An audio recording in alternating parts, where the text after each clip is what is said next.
हा बरका फणस पिकलेला आपण घेतलेला आहे. तर बघा, हा आता आपण फोडायचा आहे. अशा पद्धतीने फोडून घ्यायचा आहे. बघू शकता छान पिकलेला आहे. हा आपण रस काढून ह्याचे सांदण बनवणार आहोत. आपण बरक्या फणसाचे हे असे गरे काढून घेतलेले आहेत. आता याचा आपल्याला रस काढायचा आहे. तर त्यासाठी एक असं पातेलं घ्यायचं आहे आणि अशी चाळण घ्यायची आहे. जी चाळण या पातेल्यात राहील, पातेल्यावर बसेल अशी चाळण घ्यायची आहे. आणि हे गरे जे आहेत, हे गरे असे आपल्याला गरे चाळणीवर घ्यायचे आहेत आणि चाळणीवर घेऊन ते असे कुस्करायचे आहेत. त्यातल्या आठला निघाल्या पाहिजेत, आठला काढून घ्यायच्या आहेत अशा.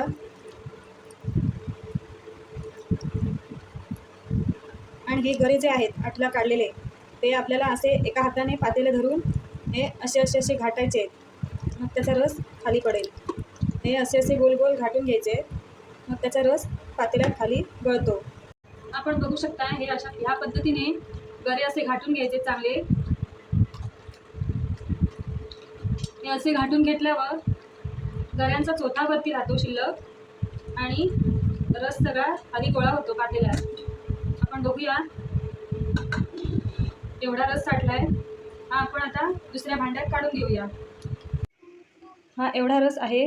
आता ह्यातला सांजण्यासाठी आपल्याला 2 वाट्या बाजूला काढून घ्यायचा आहे आणि बाकीचा तसाच फ्रीजमध्ये बंद करून ठेवायचा. आपण बघणार आहोत बरक्या फणसाचे सांजण.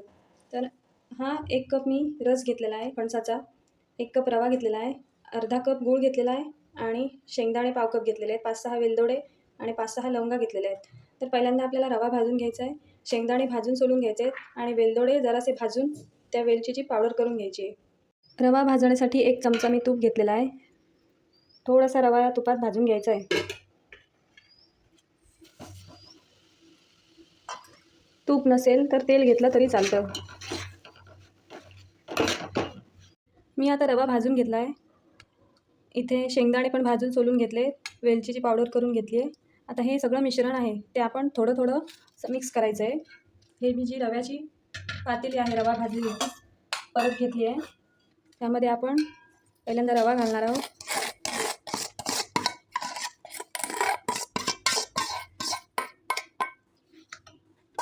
त्याच्यामध्ये शेंगदाणे घालूया, वेलची पावडर आणि लवंग पण मिक्स करूया.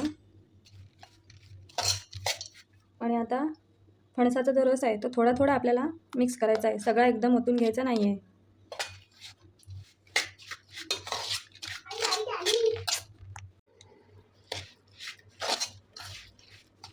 या पद्धतीने मिक्स करायचं आहे. थोडा थोडा रस मिक्स करायचा आहे. रवा थोडा वेळ झाला की फुलतो, त्याच्यामुळे तो लागेल तसा मिक्स करायचा आहे घट्ट झाला की. आणि यामध्ये आपल्याला गूळ घालायचा आहे.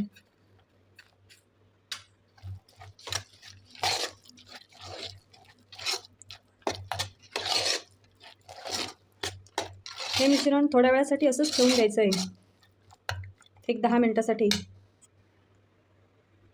मिनटं झालेली आहेत. इथे थोडासा रवा आपल्याला घट्ट दिसतोय. जो राहिलेला रस आहे तो ओतून घ्यायचा आहे.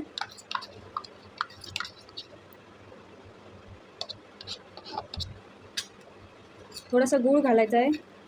गूळ सगळा नाही घालायचा, एकदम लागेल तसा घालून घ्यायचा आहे. आपल्याला गोडाचं प्रमाण किती हवं आहे त्यावर गूळ आपल्याला मिक्स करायचा आहे.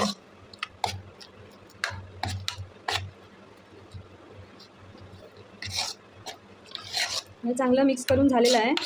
आता हे मिश्रण आपण इडलीच्या भांड्यात वाफवायला ठेवायचं किंवा आपल्या घरातल्या वाट्या, आमटीच्या वाट्या ज्या घेतो त्यामध्ये भरलं तरी चालतं.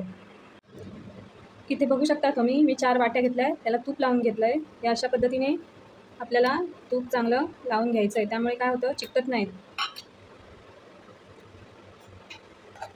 तर ह्यामध्ये हे मिश्रण थोडं थोडं आपल्याला घालायचं आहे, सेट करायचं आहे.